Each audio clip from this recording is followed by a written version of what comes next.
En este episodio de Lo Inédito sobre los Evangelios podcast, comentamos el Evangelio del tercer domingo de Cuaresma, la parábola de la higuera, y un llamado serio.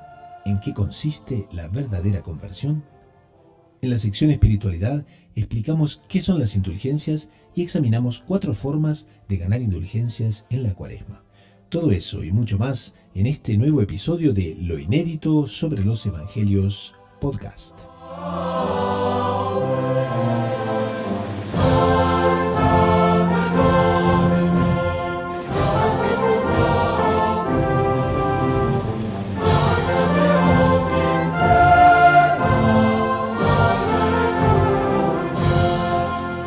Un cordial saludo a la audiencia de Lo Inédito sobre los Evangelios en esta Cuaresma que tanto promete para beneficio de la vida espiritual de todos, desde claro que la tomemos con seriedad y paciencia. Y también no podemos olvidarnos que la paciencia no solo se aplica al prójimo, sino que frecuentemente debemos también aplicarla a nosotros mismos. Debemos tener paciencia con nosotros mismos.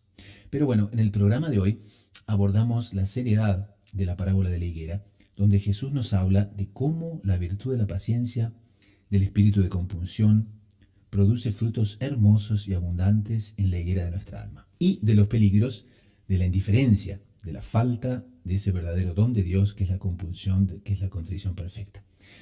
Cuando la higuera se torna estéril, acaba siendo cortada sin misericordia. Pero antes de abordar este tema, entonces, antes de lanzarnos al Evangelio, presentamos a los participantes del programa de hoy, el hermano Fernando Pío Galán, que nos atiende desde Roma. Salve María, hermano Fernando. Salve María, hermano Gustavo, ¿cómo está? Muy bien, muy bien. ¿Cómo van las cosas por Roma? Pues ¿Animadas? bueno, gracias a Dios, en plena actividad. Estuvimos en Santa Sabina con el miércoles de cenizas, la inauguración de la Cuaresma. Ahora estamos yendo a las estaciones romanas de Cuaresma. Bastante movida esta Cuaresma aquí en Roma. Muy bien, muy bien.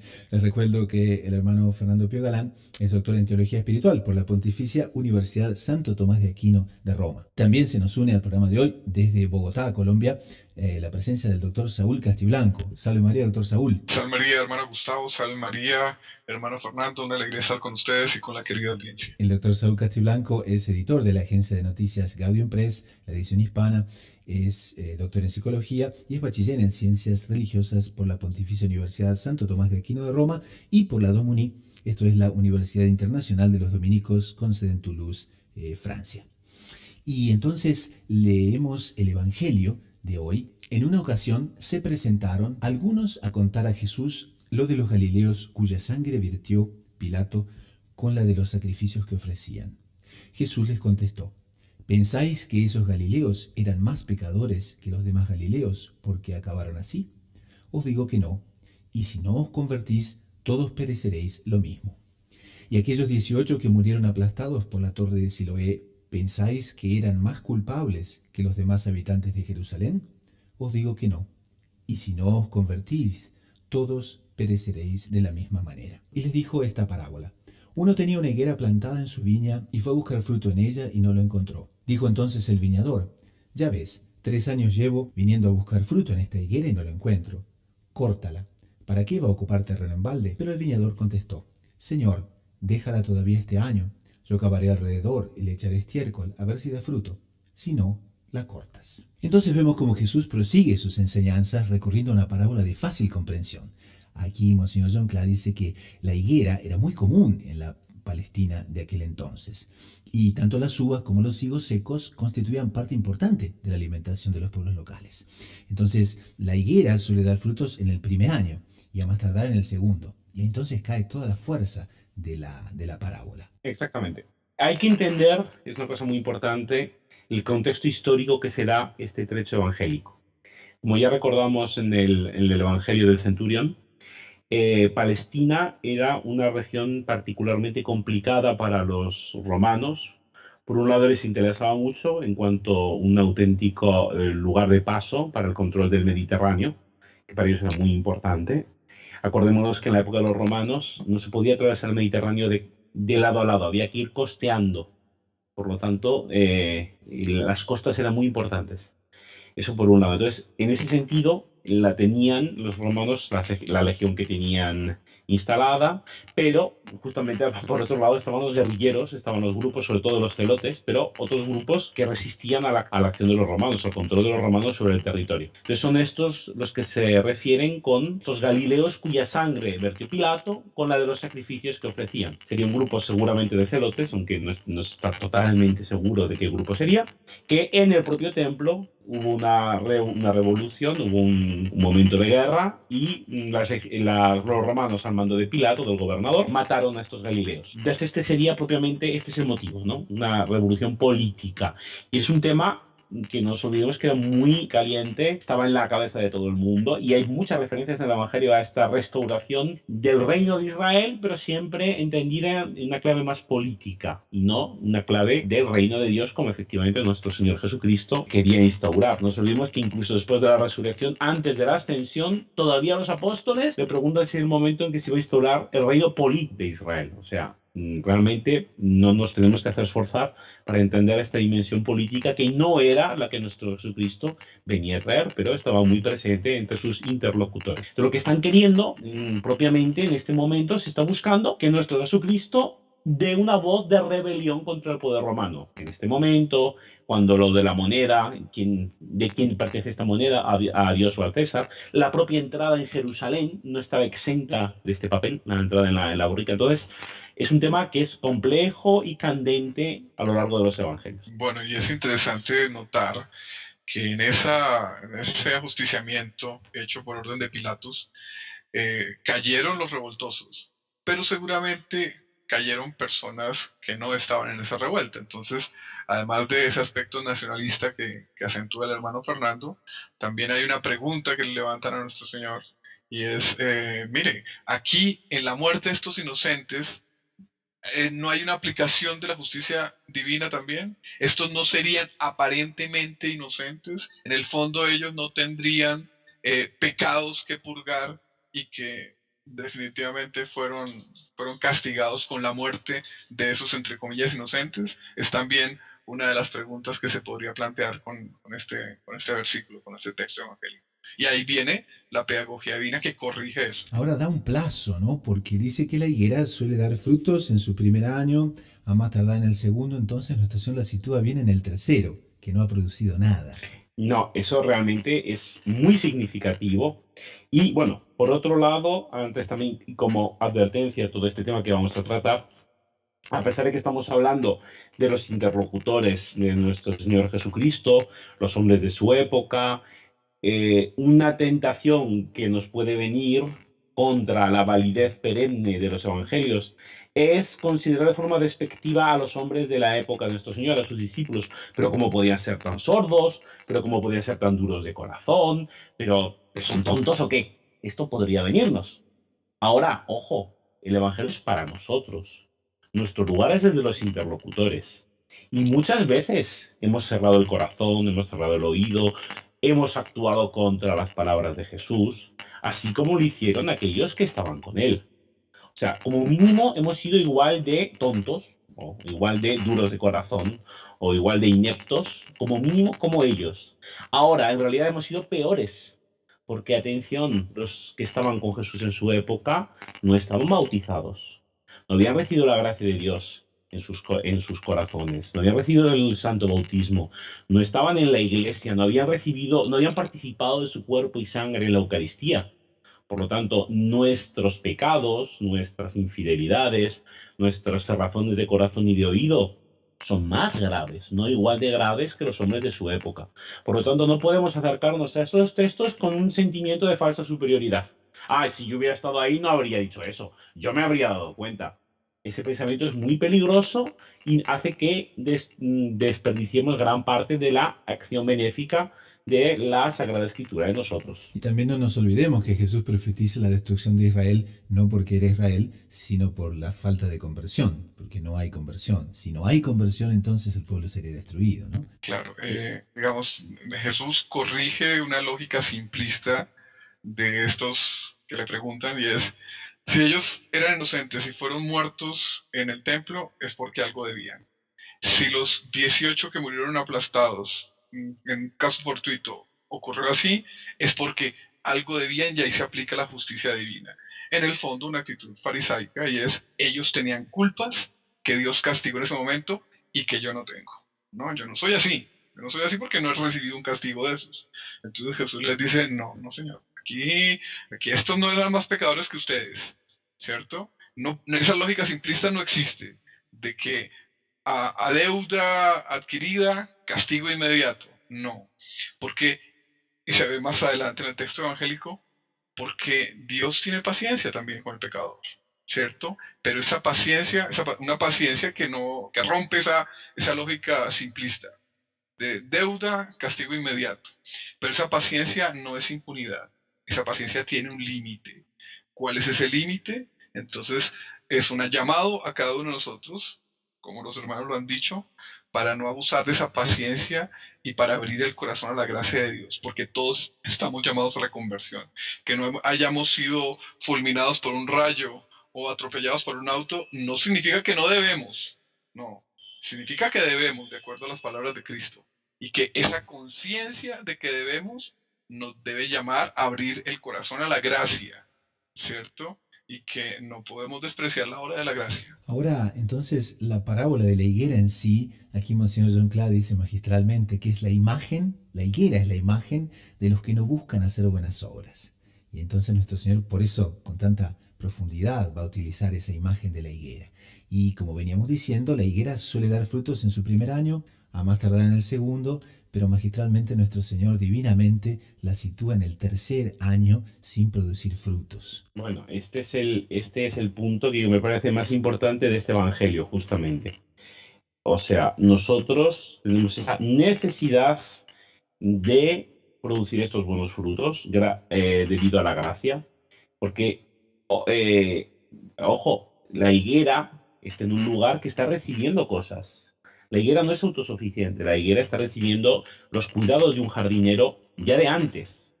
No es que el jardinero empiece a cuidarla porque no hay frutos. El jardinero significa la amorosa voluntad de Dios. Dios quiere que todos se salven. Ahora bien, la parábola nos muestra que delante de esta voluntad divina de universal salvación, está implícita y necesaria una respuesta congruente y propia del fiel. La higuera que está recibiendo los cuidados de Cristo, su gracia, sus sacramentos, tiene necesariamente que dar frutos. O sea, no es que dé frutos malos, la ausencia de frutos, o sea, de obras buenas, de que la gracia que recibimos se haga efectiva en nuestra vida, es una necesidad propia. Si no hacemos eso, ya eso es un pecado. Ya con eso estamos perdiendo esas gracias. Y lo deja muy claro. Si a pesar de todos los cuidados de Cristo en nuestra alma no produce frutos buenos, eso ya es un pecado. Ya vamos a perder esa relación de amistad con Cristo. Don Fernando resaltaba que nosotros en ese sentido somos más culpables que los contemporáneos de Jesús. Evidentemente, porque somos bautizados. Y como decía don Fernando, no somos autónomos. El bautizado está injertado en Cristo. Y la gracia en nosotros es una participación de la savia salvífica que nos viene por estar injertados en Cristo. Constantemente recibimos gracias abundantes, cooperantes y operantes, necesarias y hipersuficientes, y a todo momento estamos siendo llamados a combatir tal defecto, a arrepentirnos de tal pecado, a no cerrar los ojos a la verdadera realidad, a no racionalizar nuestras culpas. O sea, la afluencia de gracias por el mero hecho de ser cristianos es impresionante, es abundante, es abundantísima. Entonces, esa savia no va a dar fruto, tiene que dar fruto. Esa es la savia que nos santifica. La gracia que nos viene a través de Cristo no va a dar fruto, tiene que dar fruto. El hecho de que no hayamos sido fulminados por un rayo o aplastados por una de las rocas de la torre de Siloé, no significa que Dios está contento con nosotros. No seamos fariseos, no tengamos esa lógica de estos que le preguntan a Cristo. No, es simplemente esa misericordia divina que aún espera el día en que abramos nuestro corazón a la gracia para convertirnos. Meditación muy apropiada a esta época de Cuaresma. Muy apropiada para la Cuaresma. Y aquí también hay un punto que Monseñor John Clark resalta y dice: a veces hay señales evidentes mostrándonos que Dios nos quiere en determinada actividad apostólica. Puede ser una vocación también, puede ser, ¿no?, un rol en la ampliación de su reino. Y a pesar de eso, no hacemos nada. y incurrimos entonces en una falta de omisión. Y yo quería preguntarles, justamente, y aquí Monseñor dice, esta clase de debilidades pasan desapercibidas en nuestro examen de conciencia. Y quería preguntarles entonces, ¿por qué se da eso? Infelizmente, no hay peor juez de uno mismo que uno mismo, ¿no? Tenemos una tendencia innata, que lo vemos ya en el relato de la Génesis, de autojustificarnos. Se dice que errar es humano, pero es más humano todavía echarle la culpa a otro, como hicieron tanto Eva cuanto Adán en la Génesis. O sea, eso automáticamente, cuando hacemos examen de conciencia, tenemos esta tendencia de autojustificarnos y automáticamente echarle la culpa a otro. Ahora, si esto lo hacemos con actos que son positivamente malos, que son evidentes, que son errores evidentes, y no tenemos ningún complejo que instintivamente achacarlo a otro, los actos de omisión, o sea, lo no hecho, que deberíamos hacer y no hemos hecho, es mucho más susceptible de pasarlo por encima, de no verlo, y aunque nos diéramos cuenta y lo viéramos con más facilidad todavía, lo podemos atribuir a otros o es que no tuve tiempo, es que no me di cuenta. Somos sumamente indulgentes con nosotros mismos y simultáneamente sumamente severos en juzgar a los demás. Ahora bien, este no es el estado de alma de un santo. Los santos justamente se caracterizan por tener una conciencia delicadísima y delante de cualquier acto negativo, de cualquier pecado que presencian, aunque no sea de ellos, el santo automáticamente se coloca en perspectiva, pero no lo podía haber evitado. Pero yo no podría haber ayudado a esa persona. Esa es la actitud de alma que debemos tomar. Entonces, a pesar de que instintivamente tengamos esta tendencia a no ver, y si vemos, no considerar grave, y si consideramos grave, echarle la culpa a otro o al propio Dios, como al fin y al cabo no hizo Adán en el Génesis, tenemos que darnos cuenta que esa es nuestra tendencia natural corrompida. Tenemos que poner nuestra voluntad y pedir auxilio a Dios para modificar este juicio injusto que hacemos y ponernos en la justa perspectiva. O sea, nosotros como deudores de Dios, como sumamente agradecidos a Dios, y que nos pese cada acto, ya no de pecado o de acción negativa hacia Dios o el prójimo, sino incluso de no acción positiva en los momentos que deberíamos actuar. Cuando uno profundiza o cuando intenta sacar las consecuencias de eso que acaba de decir don Fernando, yo me pongo a temblar, porque digo, oiga, Dios no solamente me va a juzgar por las cosas malas que he hecho, que ya la lista es larga, no, sino que también me va a juzgar por las omisiones, por las cosas que debía haber hecho y no he hecho. Dios mío, dan ganas de tirar la toalla. Pero aquí hay una frase de Monseñor Juan Clan, repitiendo a la Madre hoy Santa Maravillas de Jesús, que dice, si tú lo dejas, resaltando Monseñor Juan Clan, que al final toda vida santa es obra de la gracia. Entonces, detrás está la gracia que nos llega a través de la cabeza de la iglesia, que es Cristo, para no solamente evitar el mal, sino para hacer las buenas obras que tenemos que hacer. Lo que pasa es que no lo dejamos, hacemos lo contrario de lo que nos pide la Madre Maravillas, no lo dejamos. Entonces, la pregunta termina siendo, ¿cómo remover los obstáculos para la acción de la gracia en nuestras almas? ¿No? Para que ese viento de la gracia sople las velas de ese velero que nos debe llevar a la santidad. No ponga obstáculos. Y aquí en este justo momento, que se aplica tan bien a lo que el doctor Saúl está diciendo, porque estamos con el dueño de la viña diciendo que, bueno, es necesario cortarla. 3 años llevo, dice, viniendo a buscar fruto en esta higuera y no lo encuentro. Córtala. ¿Para qué va a ocupar terreno en balde? O sea, es la severidad del dueño de la viña. Y ahí aparece entonces el viñador, justamente. Nuestro Señor trae la figura del viñador que tiene una simbología, ¿no es cierto? Bueno, en este caso podríamos hablar de que el viñador encarnaría a Cristo. O sea, delante de un castigo merecido de esta higuera holgazana, entre comillas, porque al fin y al cabo se está personalizando la figura de este vegetal, delante de esta higuera holgazana aparece el cuidador que sin tener que ver, sin ser culpable, sin, digamos, tener ningún vínculo con la higuera, igualmente se ofrece para trabajar, un esfuerzo que la salve. Pero aquí vemos, este esfuerzo que la salve no es sencillo y simplemente salvar la higuera. No la cortes, ya está, no. Exige una respuesta. Nuestro Jesucristo se encarna por nosotros, vive por nosotros, padece por nosotros, muere por nosotros y resucita por nosotros, vale. Pero nosotros tenemos que responder. Nosotros, higuera, tenemos que soltar higos. Ojo, la fuerza, el agua, el terreno removido, el abono, nos lo pone Cristo. No se supone que parte de nosotros. Pero tenemos que asimilar, aceptar, ser obedientes a Cristo y con su gracia responder con frutos concretos. No nos podemos quedar en simplemente no, yo creo, pero luego no actúo, no traduzco esta fe en mi vida concreta y cotidiana. Hablando de desequilibrios propios de esta época, hay una tendencia actual a considerar solo el lado caritativo. El Dios es amor, pero Dios es también justicia, ¿no? Entonces vemos el amor de Dios ejemplificado en esta parábola, en el hecho de que era una higuera que ya estaba en el tercer año. 2 años atrás ya comenzaba a merecer ser cortada. El momento en que más lo merece, interviene el viñador y dice: yo lo voy a cuidar, yo lo voy a adobar.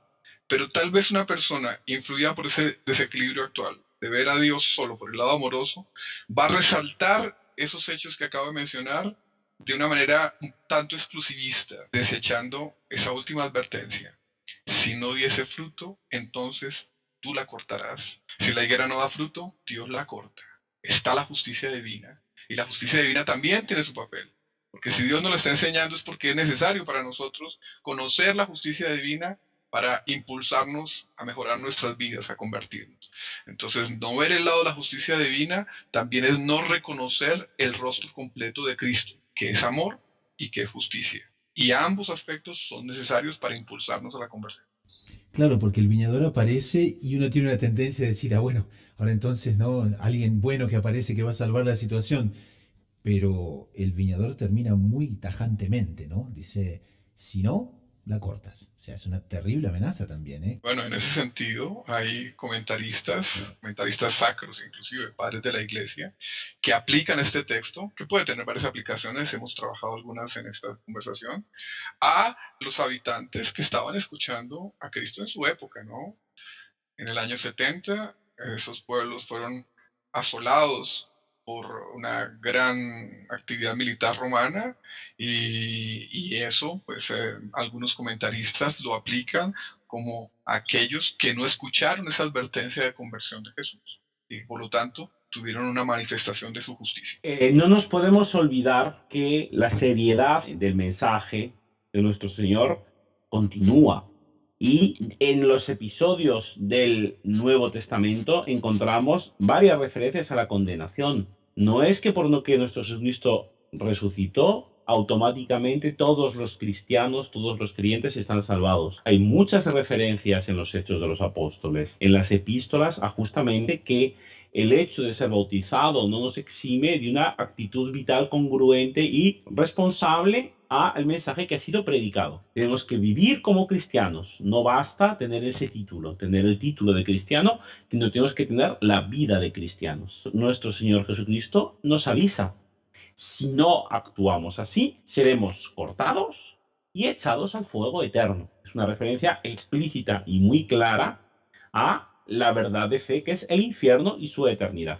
Ya para ejemplificar lo que el hermano Fernando acaba de decir, voy a leer un texto del Evangelio de San Lucas que incluye Monseñor Juan Clá en su libro Lo inédito de los Evangelios. Y dice él: ya bien próximo del momento de la cosecha, que es una figura para la venida de nuestro Señor Jesucristo que viene a recoger los frutos, mandó el precursor, San Juan Bautista, como heraldo de la justicia divina, alertando. Estas son palabras ya textuales de San Juan Bautista. Haced pues dignos frutos de penitencia. Ya el hacha está puesta en la raíz del árbol. Todo árbol que no da frutos será cortado y lanzado en el fuego. Lucas capítulo 3 versículos 8 y 9.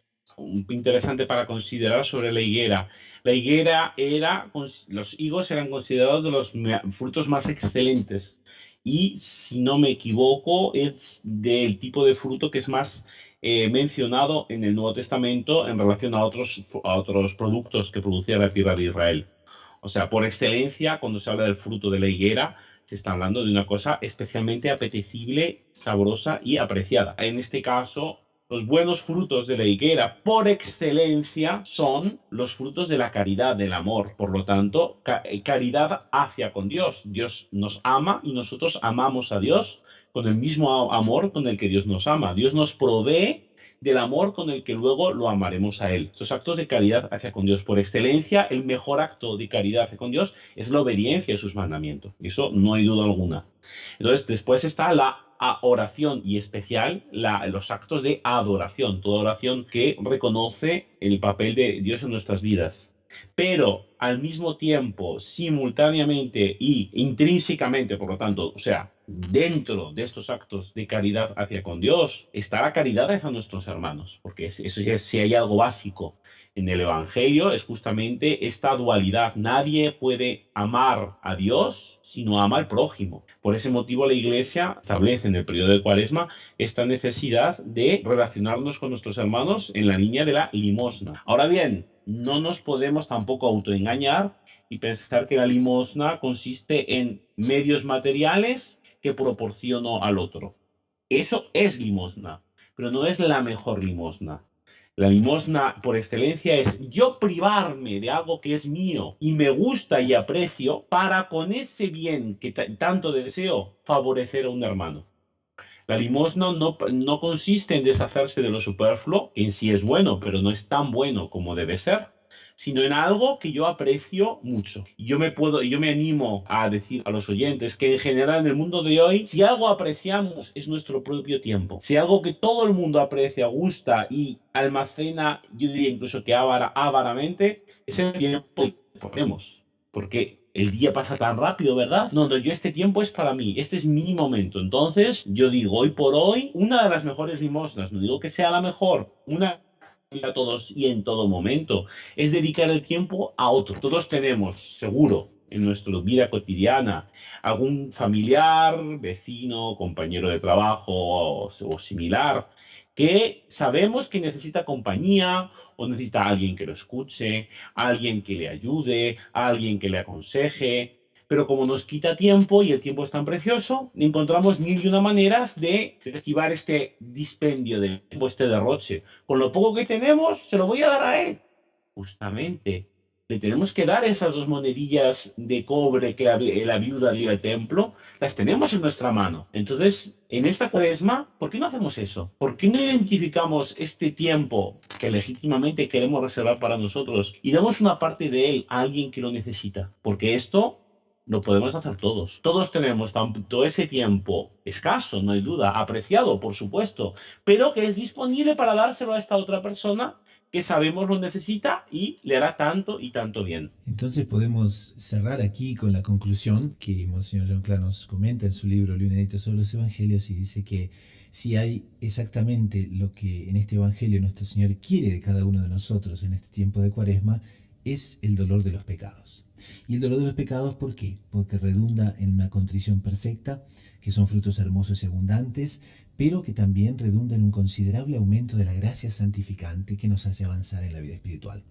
Eso nos da una gran paz interior, mantendrá al alma en estado de humildad, purificándola y ayudándola a mortificar sus instintos desordenados, y ese es exactamente un espléndido medio para adquirir fuerzas contra las tentaciones y garantizar la perseverancia en la fidelidad a Dios. Y pregunta aquí, Monseñor John Clark, ¿si quedará nuestra alma indiferente ante el clamoroso ejemplo del rechazo de sus contemporáneos, de los contemporáneos de Jesús, del pueblo al plazo concedido por el Salvador para su arrepentimiento y conversión? ¿Reaccionaremos como ellos o imploraremos por medio de María este verdadero don de Dios, que es la contrición perfecta? ¿Colocaremos obstáculos a esa gracia que en este momento nos está llamando a la conversión? ¿O accederemos a esa voz de la gracia y pediremos el arrepentimiento de nuestros pecados, el dolor profundo por haber ofendido a Dios? Pediremos acercarnos al sacerdote para en la confesión ratificar ese arrepentimiento que ojalá ya hayamos obtenido por la contrición perfecta. Llámame Cuaresma. Dejamos entonces a nuestros oyentes con estos pensamientos y pasamos a un espacio musical con el coro de los Heraldos del Evangelio y enseguida retornamos con el siguiente segmento del programa. Victime Pascali laudes in volent Christiani. Agnus redempitoris Christus innocens Patri, reconciliavit peccatores.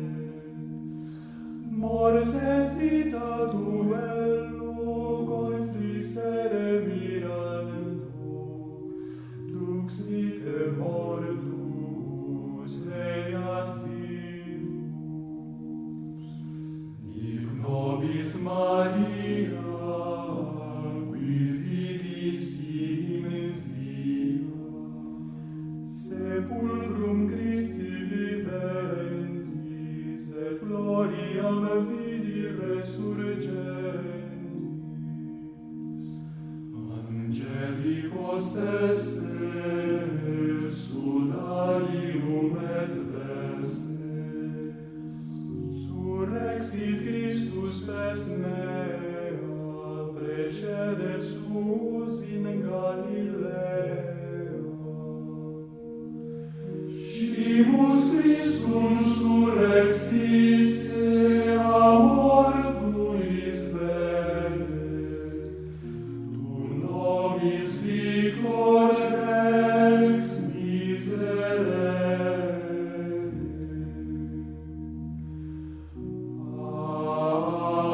Amen. Alleluia.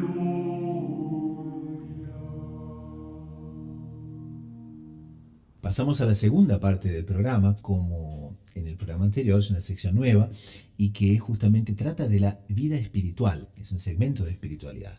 Y tan apropiado a la Cuaresma que se nos ocurrió justamente aplicar aquí un artículo lindísimo de la agencia Gaudium Press, donde en la sección espiritualidad habla de la Cuaresma y de un punto de meditación muy importante para nuestra vida espiritual, y que es: acuérdate de tu fin y jamás pecarás. Qué apropiado para la Cuaresma esto. Bueno, una de las fórmulas usadas por la Iglesia en el momento en que nos es impuesta la ceniza, el miércoles de ceniza, es: recuerda que en polvo eres y en polvo te convertirás, o acuérdate, hombre, que eres polvo y al polvo has de volver, ¿no?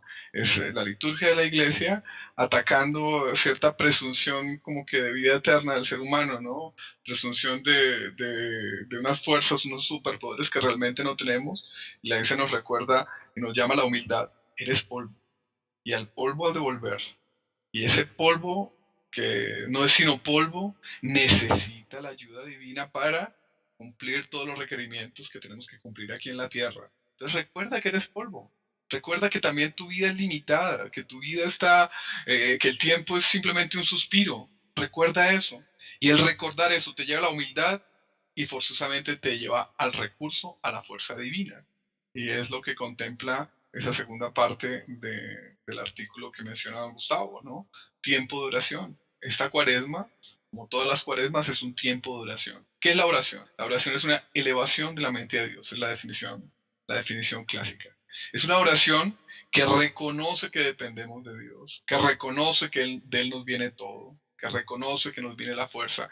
Estamos hablando en el comentario del Evangelio de la necesidad de la gracia, de no colocar obstáculos a la gracia. Bueno, uno de los canales fundamentales para acceder a la gracia es la oración. Y coloco aquí en relieve que no es solamente orar, sino vivir en espíritu de oración. Porque si la oración es la elevación de la mente a Dios, realmente nuestra vida y a todo momento debe estar pensando en Dios. Entonces, inclusive cuando vemos una realidad que nos maravilla, que nos encanta, debemos agradecer que Dios nos ofrece esa maravilla para solaz de nuestro espíritu y alabar y adorar a Dios en esa maravilla, en la contemplación de esa maravilla. La persona que hace eso está haciendo un acto de oración porque eleva la mente a Dios. Y el que eleva la mente a Dios accede a la gracia de Dios y a la fuerza de Dios para cumplir los mandamientos, para ser caritativo, para dar limosna, etc. Entonces, esta Cuaresma es un tiempo de oración y es un tiempo también de adquirir ese espíritu de oración, que es tener a Dios presente en todo momento, inclusive también en las realidades creadas maravillosas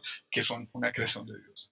Y la Cuaresma es particularmente la época del ayuno, de las buenas obras, de buscar aquello que nos duele, que nos es esforzado para hacer. Y bueno, está todo el elenco de obras de misericordia que la Iglesia y el propio Evangelio nos proponen, ¿cierto? Y nos proponen específicamente para esta época. Salir de sí, pensar en los enfermos, pensar en ese amigo solitario que no tiene mucha facilidad de relacionamiento y que merece ser visitado para ser acompañado, pensar de pronto en caridad con los presos, pensar en caridad con las personas que tienen pocos recursos. Todas esas obras de misericordia muy propicias a esta época que nos cuestan, que son también un acto de penitencia. Entonces, el artículo es eso, la esencia del artículo es un recordar nuestra miseria un saber que ella solo es suplida con el auxilio de Dios y un mostrarnos los recursos, también muy propios de esta época, para acceder a esas ayudas divinas necesarias.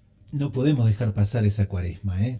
A veces pensamos que, bueno, de repente la próxima cuaresma, de repente otro momento en que la gracia me toque, quién sabe, ¿no? Debemos realmente centralizarnos ahora, en el hoy y aquí. Y también hay otro punto indispensable, creo que nuestros oyentes lo van a valorar muchísimo, que hay 4 formas cotidianas para ganar indulgencia plenaria durante el tiempo de Cuaresma. Y este es un tema que me gustaría, el hermano Fernando, si nos podría comentar un poco más profundamente. Perfectamente, hermano Gustavo. Bueno, lo primero de todo, recordar a nuestros oyentes en qué consiste la indulgencia plenaria. La indulgencia plenaria es una remisión ante Dios de la pena temporal por los pecados ya borrados en la confesión, en cuanto a lo que se denomina la culpa, ¿vale? Cuando nos confesamos, los pecados son borrados en lo que se llama la culpa, la pena del infierno, si fuera mortal, el pecado, por supuesto. Ahora bien, toda pena de culpa borrada del confesionario lleva aparejada una pena que tiene que ser limpiada en el purgatorio. Bien, la indulgencia limpia esta pena del purgatorio. Por lo tanto, no es un perdón del pecado como en la confesión. La indulgencia plenaria o parcial no quita los pecados. Los pecados solamente son eliminados de forma total en la confesión o por la contrición perfecta. Pero bueno, la única forma segura de tener los pecados perdonados es propiamente la confesión sacramental con su correspondiente absolución y arrepentimiento. Entonces, la indulgencia elimina esta pena temporal que va a ser después limpiada en el purgatorio. Esto es muy importante. Entonces, plenaria significa que toda aquella pena que tengamos para ser limpiada en el purgatorio queda perdonada por la indulgencia correspondiente. Bien, toda indulgencia implica, además de hacer el acto que vamos a comentar ahora, la oración, la peregrinación, etcétera, etcétera, exige un arrepentimiento de los pecados, exige que nosotros estemos desapegados de todo pecado, no podemos estar en un estado habitual de pecado, una situación de pecado, no podemos estar, tenemos que estar arrepentidos para que sea realmente plenaria. Si esta contrición interior no fuera plena, o sea, tenemos cierto apego a ciertos actos pecaminosos, no que estemos en pecado mortal, pero no, tal cosa yo la hago y si la vuelvo a hacer, pues bueno, la volveré a hacer y me confesaré. Ese tipo de actitud impide que la indulgencia sea plenaria y lo transforma en indulgencia parcial. Bueno, una vez explicado esto, que en las notas del programa vamos a colocar un link al manual de las indulgencias en español para que se pueda leer toda la explicación y todo el mecanismo que la Iglesia proporciona justamente para estas indulgencias. Un punto muy importante tenemos que considerar es que para ganar las indulgencias tenemos que quererlo. O sea, antes de hacer cualquiera de los actos que voy a explicar de ahora, tenemos que querer ganar esta indulgencia, tenemos que tener esta intención. Una vez que expresemos esta intención, que no tiene por qué ser con la boca, puede ser mental, no nos podemos olvidar de rezar por las intenciones del Santo Padre. Entonces, estas oraciones por el Santo Padre al menos tienen que ser un Padre Nuestro y un Gloria al Padre y al Hijo. Obviamente podemos rezar más, pero esto se considera lo mínimo necesario para que estemos efectivamente rezando por las intenciones del Santo Padre. Vamos a hablar de 4 vías que tenemos durante esta cuaresma para poder ganar la indulgencia plenaria de forma cotidiana. Esto quiere decir, podemos hacer ciertos actos, ciertas oraciones que nos permitirán diariamente ganar la indulgencia plenaria. Por excelencia en cuaresma, a pesar de que se puede hacer todo el año, es la recitación del Vía Crucis. Solo podemos obviamente hacer todo el año, no tenemos por qué hacerlo solo en cuaresma, pero es especialmente adecuado para hacerlo durante la cuaresma. No nos olvidemos que los viernes, además de la abstinencia de las carnes, la Iglesia recomienda hacer actos especiales de oración, de caridad, de estudio de las Escrituras. Por lo tanto, es un día especialmente adecuado para la devoción del Santo Vía Crucis. Haciendo este Vía Crucis, cumpliendo lo que es la oración de estas estaciones, en fin, hay muchos manuales de Vía Crucis, se pueden conseguir de muchas maneras. Si nos recitamos el Vía Crucis con sus estaciones y tenemos esta disposición de alma de separarnos del pecado, aunque sea venial, y además, este punto no lo he dicho anteriormente, comulgamos el mismo día que hacemos el Vía Crucis, antes o después de hacerlo, eso no importa. y nos hemos confesado sacramentalmente o una semana antes o una semana después, o sea, recitación del Vía Crucis, disposición interior de rechazar el pecado, la comunión sacramental el mismo día, la confesión con absolución sacramental una semana antes o una semana después. Con todas estas condiciones podemos beneficiarnos de esta indulgencia plenaria, que como el Vía Crucis lo podemos recitar todos los días, domingo incluido, podemos perfectamente ganar esta indulgencia plenaria. Ahora, otra cosa interesante, la podemos ganar para nosotros o para algún difunto. No se puede nunca adquirir una indulgencia para alguien que esté vivo, solo se puede aplicar a difunto. Esta es la primera vía que tenemos ahora en Cuaresma para ganar esta indulgencia y que es la más adecuada a este tiempo. Pero luego también está el Santo Rosario. El Santo Rosario, si se reza o en familia, en realidad basta con otra persona más, basta que sean dos, no hace falta que sean 5, no. Con 2 personas que recen el Santo Rosario, o incluso el Santo Rosario individualmente, pero delante del Santísimo Sacramento, ya sea dentro del tabernáculo o expuesto, junto con las condiciones que hemos expresado anteriormente, también permite beneficiarnos de esta indulgencia plenaria diaria. Esto obviamente no solo lo podemos hacer todos los días de la Cuaresma, lo podemos y yo diría debemos hacer todos los días del año. La tercera vía es la adoración eucarística. Si nosotros adoramos al Santísimo Sacramento, nuevamente, no hace falta que esté en la custodia, puede estar una adoración en la propia iglesia delante del tabernáculo cerrado, no hace falta que esté expuesto. Y esta adoración dura al menos media hora, con las condiciones anteriormente puestas, también nos permite adquirir esta indulgencia plenaria, que obviamente se ve dificultada en relación al Santo Rosario a la disponibilidad del sagrario, porque a menos que uno viva en una comunidad religiosa o similar, no va a tener un acceso fácil, continuo y fuera de horarios al Santísimo Sacramento. Pero teniéndolo es una vía excelente para poder beneficiarse de la indulgencia plenaria. O sea, es otra cosa que nos ayuda muy especialmente. Y como última forma de conseguir esta indulgencia plenaria es también al fiel cristiano que lea la Sagrada Escritura con veneración debida. O sea, no leerla como leemos el periódico, sino en una lectura que se dice espiritual, lo que viene a ser denominado la lectio divina, ¿no? Una lectura respetuosa, queriendo que esta lectura nos beneficie en el alma. Si esta lectura de la Sagrada Escritura también se prolonga por al menos media hora, también, con las condiciones anteriormente colocadas, también se concede esta indulgencia plenaria. Si el Santo Rosario no se puede hacer en conjunto y tampoco delante del Santísimo Sacramento, o la adoración dura menos de media hora, o la lectura dura menos de media hora, no es que no se gana nada. Esto no es un todo o nada. Solo que la indulgencia, en vez de ser plenaria y limpiar toda la culpa temporal que teníamos acumulada para ser purificada en el purgatorio, pasa a ser parcial. ¿Qué significa parcial? Pues significa que va a ser limpiada en la proporción de la intensidad del amor y de lo bien que fuera hecha esta oración, esta lectura, esta adoración. Pero no es que sea un tiempo que si no llega a media hora lo hemos perdido. Si solo podemos hacer 20 minutos, es mejor hacerlos que no hacerlos, porque nos beneficiamos, aparte del beneficio espiritual. La indulgencia no cancela el beneficio espiritual, sino que, en realidad, lo está sublimando, nos está proporcionando más frutos de los que ganaríamos si no lo hiciéramos. Así dejamos a los oyentes con 4 formas cotidianas de ganar indulgencia plenaria durante el tiempo de la Cuaresma, algo que segurísimamente siempre estuvimos buscando y que nos va a enriquecer tremendamente. Pasamos entonces a una pausa musical y enseguida regresamos con la última parte del programa. Señor, por tantos dones que mandas a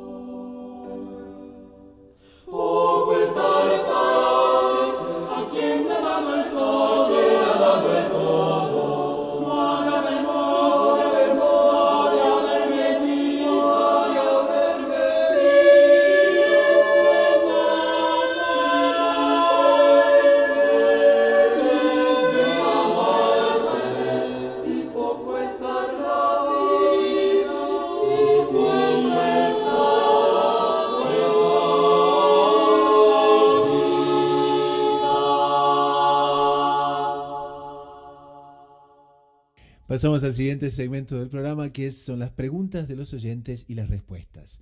Les recuerdo que pueden enviarnos sus preguntas al email ise@radiomaria.ca o al habitual info@loineditomultimedia.com. Entonces pasamos a la primera pregunta. ¿Por qué hay que abstenerse de la carne los viernes de Cuaresma? Bueno, esta es una pregunta muy importante ahora que estamos en Cuaresma, ¿no? Entonces, es una pregunta habitual. Bueno, pero ¿por qué la carne? Si a mí, yo por ejemplo soy vegetariano, por decir, no yo mismo, ¿eh? Estoy diciendo, una persona podría aducir, yo soy vegetariana o no me sienta bien la carne, no la suelo comer. Entonces, ¿por qué? Yo preferiría abstenerme del queso, por ejemplo, otra hipótesis, y comer carne, porque la carne me gusta menos que el queso. Hay que entender que la Iglesia nos manda a hacer abstinencia todos los viernes del año, por cierto, no solo los de Cuaresma. La diferencia es que el resto de viernes del año que no sean la Cuaresma, el Código de Derecho Canónico autoriza a las conferencias episcopales a sustituir la abstinencia de las carnes por otros actos de penitencia, otros actos ascéticos que se llaman. Entonces, cada país va a tener una legislación en la cual la conferencia permite o no sustituir la ingestión de carne por oración, limosna, lectura de la Biblia, etcétera. Como un detalle de cómo esto es importante, en el año 2011, la Conferencia Episcopal de Inglaterra y Gales, en la reunión plenaria del 13 de mayo de 2011, restableció la práctica obligatoria de la abstinencia de la carne en sus territorios. Por lo tanto, desde el 2011, aquellos católicos residentes en Inglaterra o Gales, obligatoriamente todos los viernes del año se deben de abstener de la carne. Fue una decisión que tomaron los obispos locales, porque tiene esa potestad. Ahora bien, en el resto de las iglesias del mundo, todas partes, los viernes de Cuaresma son de obligada abstinencia de carne. ¿Qué significa? Que la iglesia quiere aplicar a toda la iglesia de una manera universal, o sea, que todos los católicos hagamos lo mismo, una manera determinada de hacer penitencia, que es abstenernos de carne. ¿Por qué carne y no queso, por decir? Porque en el bautismo prometemos abstenernos, rechazamos el demonio, al mundo y a la carne. La carne que rechazamos en los votos bautismales no se refiere a la ingesta de carne, comer la carne, sino a lo que se llama la concupiscencia, o sea, la ley de la carne que va contra la ley del espíritu. Entonces, los viernes de Cuaresma, de manera simbólica, hacemos penitencia, dejando de comer carne para recordarnos que tenemos que dominar estos deseos del cuerpo.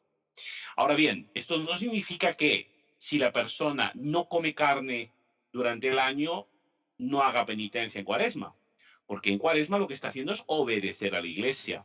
Esa abstinencia de carne que hace durante el año, en Cuaresma pasa a tener un valor de obediencia. Y esto también la iglesia pone como abstinencia mínima las carnes y otros alimentos especialmente refinados. Dice, o sea, la persona que habitualmente no come carne es invitada a expresar de otra manera, además de la carne, ojo, la alimentación el viernes de Cuaresma, de forma que manifieste su penitencia. Entonces, si le gusta mucho pues el queso, pues tampoco coma queso. Ahora bien, la carne es puesta de manera universal porque las medidas tomadas en conjunto generan propiamente esta pertenencia a la misma iglesia. Estamos haciendo la penitencia del mismo modo. Esto no implica que la persona que quiera añadir una segunda, tercera o cuarta penitencia a los viernes de Cuaresma no esté impedida ni mucho menos de hacerlo.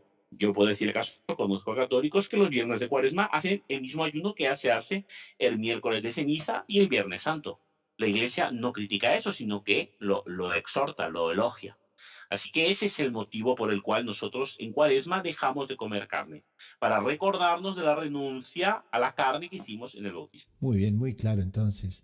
Y también surge otra pregunta de otro oyente que dice, ¿se puede ser buena persona sin ir a la misa? Bueno, ahí tendríamos que preguntarnos qué significa ser buena persona, ¿no? Como escucha uno a ciertas personas, decir, no, pero yo no mato, no robo, no cometo delitos así más grandes, yo soy buena persona.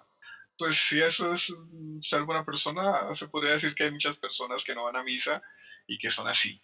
Pero realmente para el cristiano primero es una obligación ir a misa, la misa dominical, ¿cierto? Y existe incluso la obligación de acceder al sacramento, a la comunión eucarística por época de Pascua.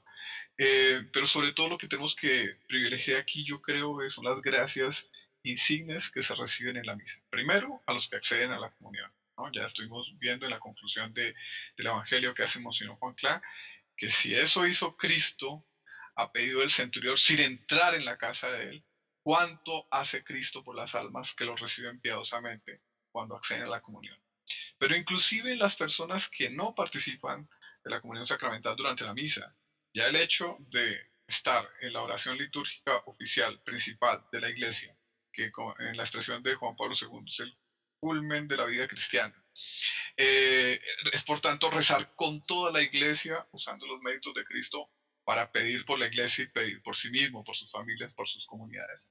Segundo, el poder participar de la misa escuchando la palabra de Dios, escuchando tal vez una muy buena reflexión, es de un valor inconmensurable. Entonces, yo creo que esa pregunta, por lo menos un cristiano no se la debería plantear, sino sobre todo debería valorar la importancia, la necesidad primero, la importancia y el gran beneficio de acceder, de asistir a la liturgia eucarística.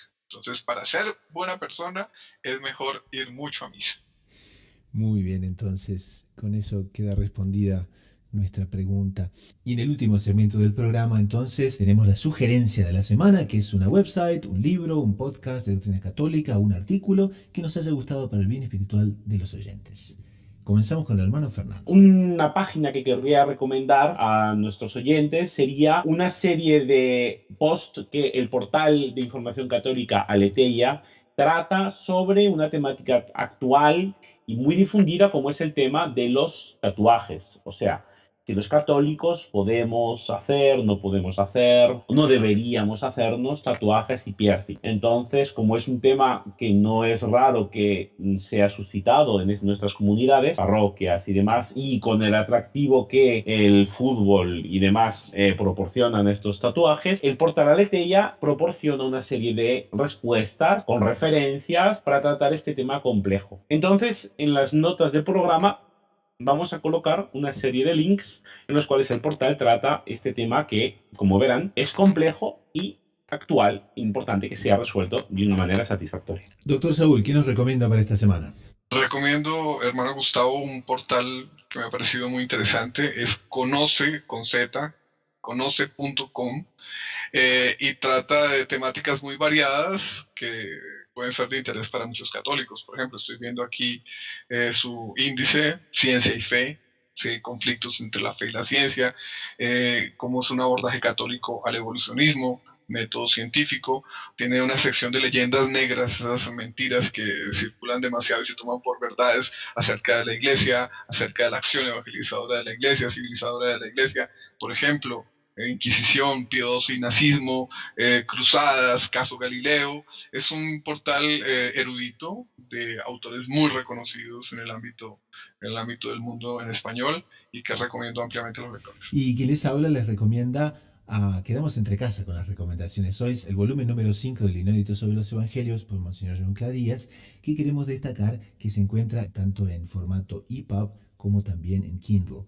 Entonces, para aquellos que lo quieran adquirir desde nuestra website, de la website del programa, loineditomultimedia.com, pueden aplicar el código Cuaresma19 y obtener un 50% de descuento para justamente ayudarles en esta Cuaresma a que mediten y que también se profundicen en los textos que tratamos en el programa. Y con esto llegamos al fin del programa del día de hoy. Nos encontramos de aquí a una semana. Muchísimas gracias, hermano Fernando. Muchísimas gracias, doctor Saúl. Muchas gracias, Sal María. Muchas gracias por estar aquí, hermano Gustavo. Muchas gracias, doctor Saúl. Ha sido un gusto estar con ustedes. En nombre del equipo de producción y de quien les habla, hermano Gustavo de los Heraldos, un fuerte y cordial Salve María. Y nos encontramos de aquí a una semana en el espacio de lo inédito sobre los Evangelios para Radio María, la voz católica que te acompaña.